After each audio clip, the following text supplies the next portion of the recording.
gusto nyo talagang mag-abroad. Tara po at puntahan natin ang retraining na ginagawa sa TESDA kung saan nakatutok kayo si Susan Enriquez. Hi, Maring San!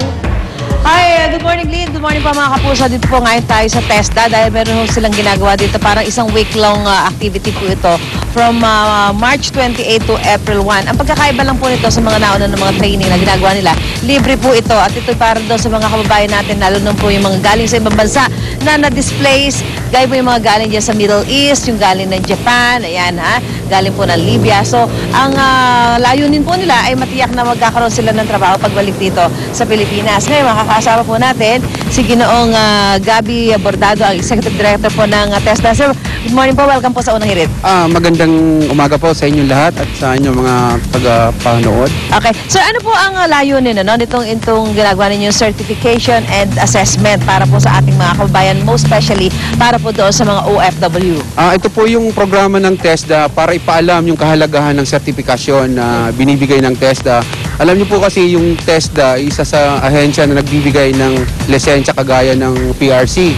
So, ito pong isang linggong programang ito ay linalaan, lalong-lalo na sa mga skilled workers na umuwi ng Pilipinas o yung gusto nila magkaroon ng certification. So, kasi ito parang yung bibigyan nila certification, malaki ho yung opportunity ninyo kapag trabaho dahil parang ito yung magpapatunay doon sa employer, doon sa pinag-a-applyan ninyo na talagang may kakayahan doon sa ina-applyan yung trabaho. Opo, ganun po siya, Susan. So, ano pong, sir, anong mga training sa binibigay ninyo dito, mga certification?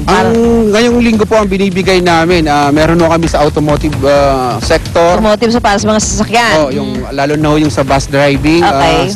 Ngayon nung araw para naman to sa ICT, yung Information Communication Technology. Bukas naman po yung hotel and restaurant and tourism related. Okay. And sa Webes yung construction. And sa Friday yung buong sector na gusto nila. So ito, ano mga dapat gawin ng mga interesado? Ano lang dapat nilang gawin? Mayroon ba silang kailangan dalhin? May mga requirements ba kayo?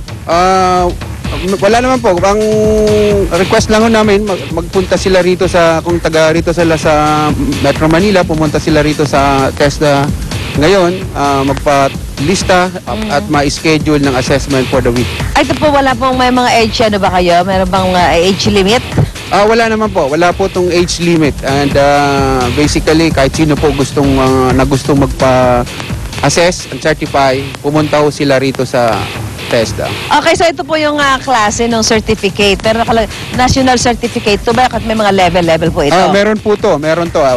NC1, yun yung pinakamababa. NC2, NC3, at ang pinakamataas po yung NC4. So karamihan dito yung mga galing sa mga ibang bansa po? Hindi naman po, medyo malaking porsyento lang yung galing sa ibang. Ito po yung sample ng certificate. So, nakalagay dito, national certificate to. Sabi nga NC1, NC2, yung NC1 yung pinakamaba. Kung anong klase ng training yung nakuha ninyo, lalagay siyempre yung pangalan ninyo at saka yung mga unit code, kung ano yung mga ginawa. Ito po yung nakagpapatunay na yung isang manggagawa ay alam niya yung mga nakalista dyan. Parang it's a license. Sinasabing marunong akong gumawa niya.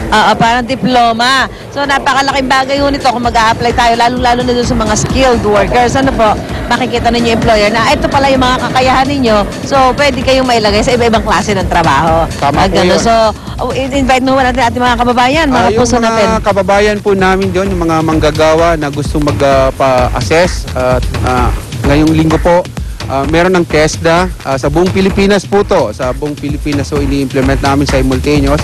Magpunta lang ho kayo sa pinakamalapit na opisina ng TESDA. Okay. Anong oras po ang bukas ninyo? Nagbumubukas po kami ng alas 8 hanggang alas 5 ng hapon. Okay. Yan, so napakaganda opportunity ho ninyo para ho doon sa mga kababayan natin, lalong-lalo na doon sa mga wala pang trabaho at maging doon sa mga gusto pang dito pa lang sa Pilipinas ay gusto na magkatrabaho, magkaroon na ng kasanayan. So meron ho tayong job fair dito? Opo, meron din pong job fair para doon sa gustong hanap ng trabaho habang nag-aantay or pagkatapos niya magkaroon ng assessment. Kasi pwedeng pagka-graduate nyo, tapos mag-ano pa kayo, training pa kayo dito, tapos mag-job fair pa kayo, lahat ng mga binibigay dito ng TESDA, pwede ho ninyo i-avail. So ito po yung mula ngayong araw na ito hanggang sa darating na Biyernes. Welcome ho kayo sa lahat ng tanggapan ng TESDA para ho maka-avail ng kanilang mga libre, certification and assessment at ang kanilang job fair. Mula po rito sa TESDA, back to studio po tayo. Alright,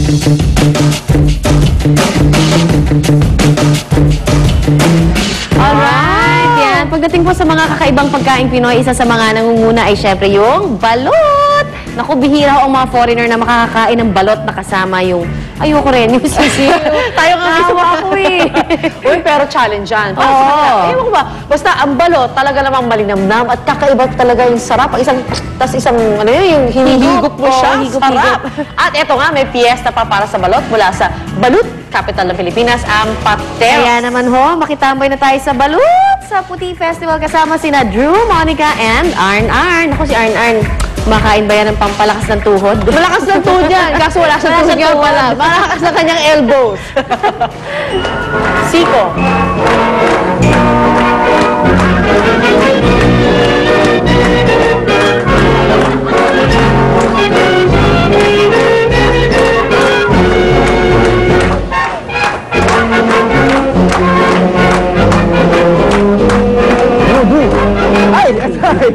Good morning mga kapuso, nakakita nyo naman umaga-umaga, ramdam na ang kapistahan dito mismo sa Pateros para sa kanilang ikabitong Balot sa Puti Festival na kasabay din sa pagdiriwang nila ng kanilang Foundation Day dito sa Pateros. Di ba, Arn? Tama ka dyan, bro. Ha? Pero, di lang balot na makikita lang sa paligid, kundi, itong na maalat sa penoy. Correct! Oh, tapos? Alam mo ba ibig sabihin ng balot sa puti? Balot sa Puti. Yes. Ibig sabihin ng Arn. Alam mo doon kasi, ang balot sa puti, ang tinuturing na perfect balot ng mga taga-Pateros. Perfect na balot? Yes. Okay. Napapalibutan ng puti ang sisiw ng loob ng balot. Tamang-tama lang ang pagkakadevelop ng sisiw. Yan. Pero ang tanong ko sa'yo, paano nila nagagawa ang perfect na balot o tinatawag nilang balot sa puti? Yun ang hindi ko alam. Yan. Ito yung papakita namin sa inyo mga kapuso in a nutshell or should I say in a